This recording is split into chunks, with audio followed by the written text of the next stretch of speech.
Hi guys, 8th of December currently. How are you getting on with any preparations for whatever it is that you celebrate this time of year? Because let's face it, most of the religions have some sort of midwinter festival of light kind of feels, don't they? Let us know below what it is that you're celebrating. Again, apologies for the lateness.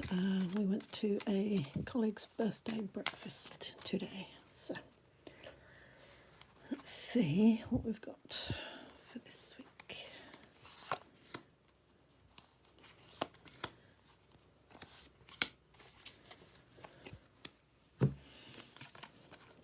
So, the first one out here we have Lover. Now, we've had this one a lot before, haven't we? And it's always related to self-love, self-care. Are you looking after yourself? That sort of thing. So, do you think you are?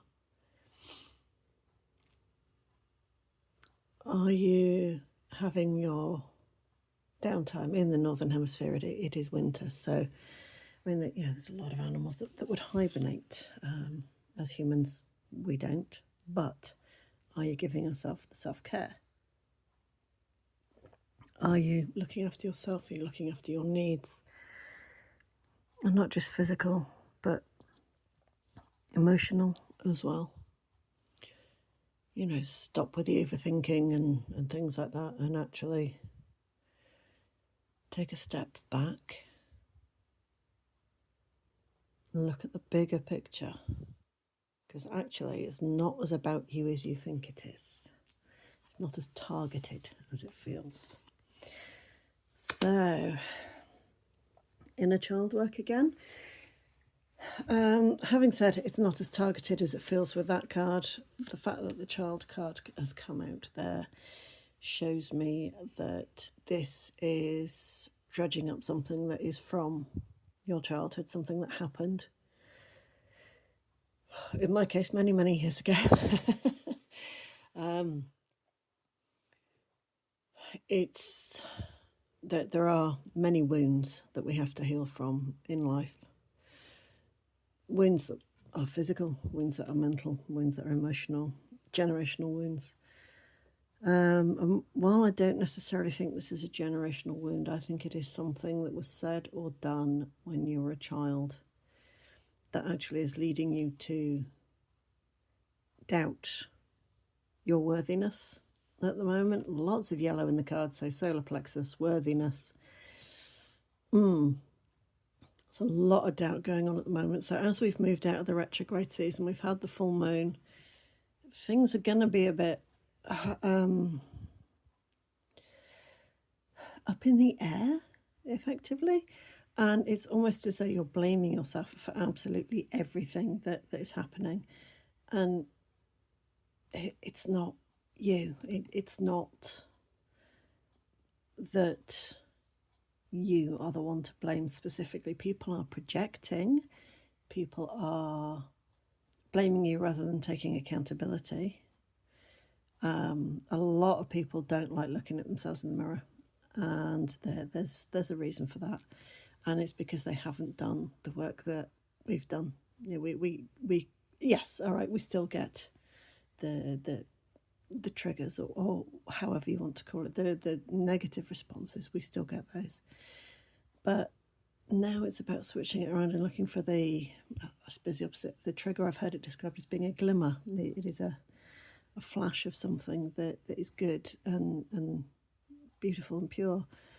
And there is so much going on at the minute that actually we want to retreat, we want to go and hide, we want to be looked after.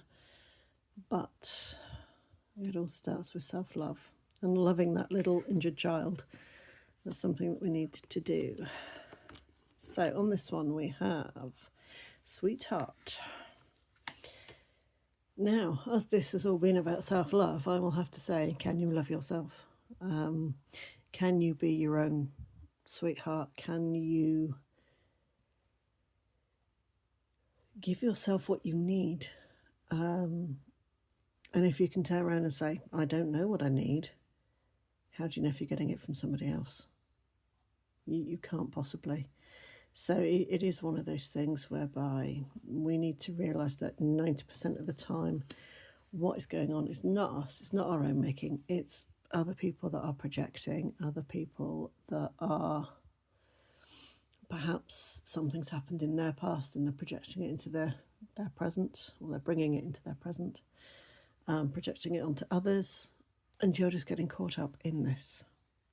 It almost feels like a whirlpool, but it's not that bad. It's literally a storm in a teacup. It is one of those things. It will pass, it will blow over, but you need to be able to give yourself the opportunity to do so. And then we have scholar. So we need to learn this. This is a lesson that needs to be learned, and it needs to be learned quickly because it keeps coming up. We keep getting a very similar combination of cards. I mean, there are, how many cards in this deck does it say? It doesn't say, to be fair, how many cards are in here. Quite a few. I will count them one day and tell you. But we keep getting the same combination of cards, so we're not learning our lesson, we're not listening, we're not letting ourselves heal. Because we keep picking at the wound, picking at the scab, we're bleeding on people who didn't hurt us. We're throwing it at other people who actually have nothing to do with it and shouldn't have anything to do with it and shouldn't be getting dragged in. They're like they shouldn't even be an innocent bystander. They were just fray adjacent and just convenient. And one of the people that we keep bleeding on that didn't hurt us is ourselves, because we weren't taught any different. So now we know the difference. Now we know that we can do things differently. This is where we need to start putting it into place. And it's going to have to be soon, because quite frankly, I am very sick of reading the same cards over and over and over again. So we need to get to the point whereby we are moving on. We are moving away from the negativity of the past. We are moving away from the childhood wounds. We are moving away from the parental wounds, because, as the song goes, every generation blames the one before.